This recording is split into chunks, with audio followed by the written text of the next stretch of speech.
लड़की बहुत अच्छी टेलर है, ये आपने ठीक तरह से पता तो किया है ना?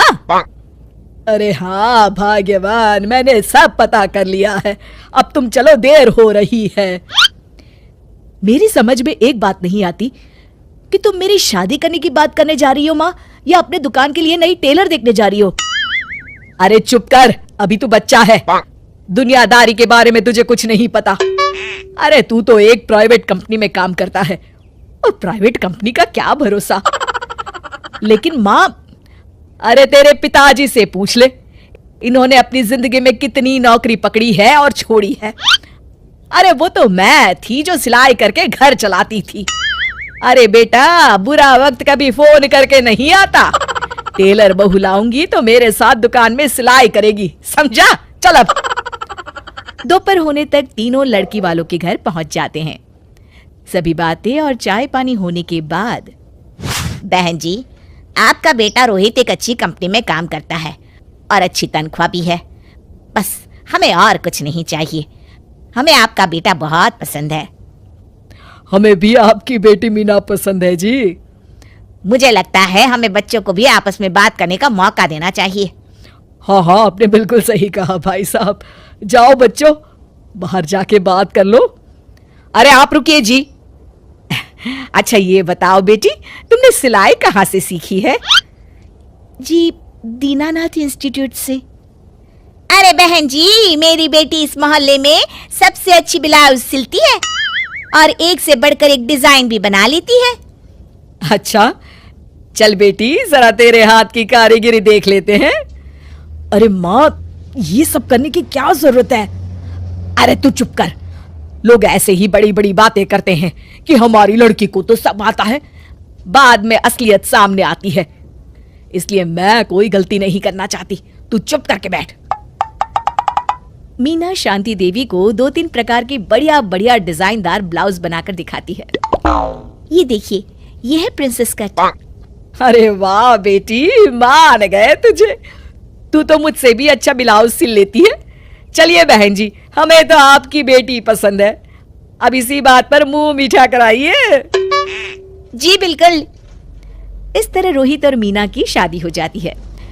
शादी के अगले दिन से मीना अपनी सास के साथ सारा दिन दुकान पर सिलाई करती रहती और अपने पति रोहित को जरा सा भी समय नहीं दे पाती थी।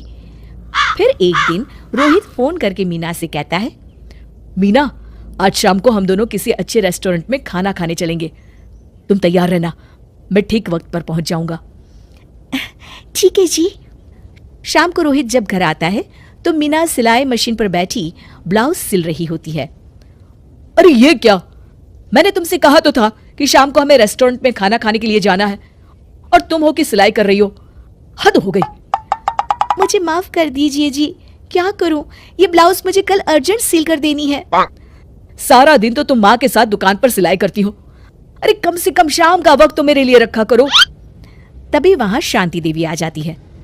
अरे क्यों बहू को परेशान कर रहा है? कल ये तीनों ब्लाउज सुबह सिल कर देनी है। चल जा, अपना काम कर। रोहित चुपचाप वहां से चला जाता है। इस तरह अपनी सास के डर के मारे मीना चाहकर भी अपने पति के लिए वक्त नहीं बिता पाती थी। फिर एक दिन रोहित दोपहर को ऑफिस से घर आता है। उसके साथ उसकी कार में एक लड़की बैठी होती है। दोनों एक दूसरे से मुस्कुराकर बातें कर रहे होते हैं। माँ, जरा टेबल पर रखी मेरी फाइल तो देना, मैं भूल गया था। ये कौन लड़की है तेरे साथ? अरे माँ, ये तो मेरे साथ ऑफिस में काम करती है। इतना कहकर रोहित वहां से चला जाता है। उसी शाम, अरे क्या हुआ भाग्यवान, तुम्हारा चेहरा क्यों उतरा हुआ है? किस चिंता में डूबी हुई हो? क्या बताऊं जी, आज रोहित के साथ एक लड़की आई थी। कह रहा था उसके ऑफिस में काम करती है। मुझे तो उस लड़की के चाल चलन बिल्कुल ठीक नहीं लगते।